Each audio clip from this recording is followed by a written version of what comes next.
On est toutes les deux étudiantes en géographie en 2e année à la Sorbonne. Je suis chargée de financement dans une association qui s'appelle SOS Méditerranée. Donc je suis déjà dans le monde associatif. Parce qu'on a trouvé que c'était un dispositif super intéressant qui pouvait nous permettre de participer à un projet de solidarité internationale.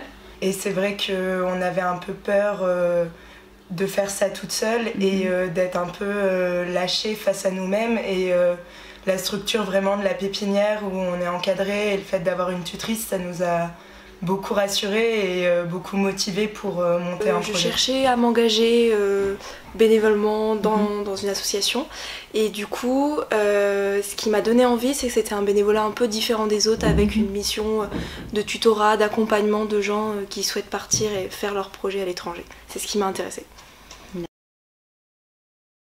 Nos impressions, super positives. On a tout de suite vu que ce serait vraiment la discussion, un partage total. Et on se sentit tout de suite hyper à l'aise avec elle.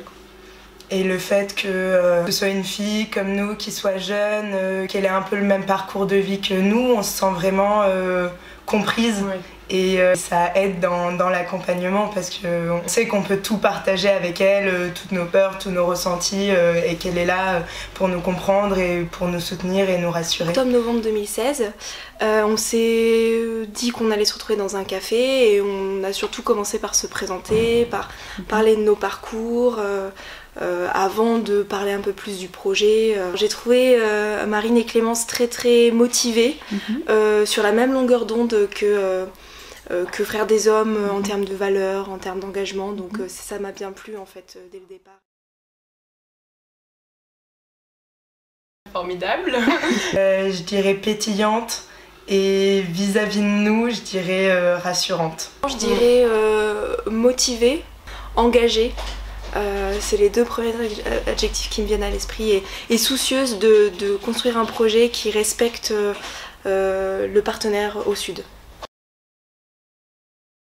Du coup, on a pris contact avec l'UGPM et avec eux, on aimerait participer à construire, à renforcer en fait le système agroécologique qu'ils ont mis en place.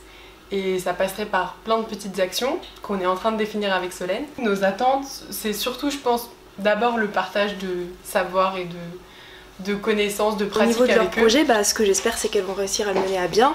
Que ce soit donc leur projet au sud et puis ce qu'elles vont mettre en place aussi en France, les restitutions et puis les moments de sensibilisation. Après, en termes de l'accompagnement, moi, ce qui m'intéresse, c'est justement de pouvoir être là, donner des conseils et puis d'apprendre aussi parce que elles sont sur un sujet, l'agroécologie, que je connais un petit peu mais pas énormément, donc ça me permet moi aussi de pouvoir apprendre des choses en fait dans cet accompagnement.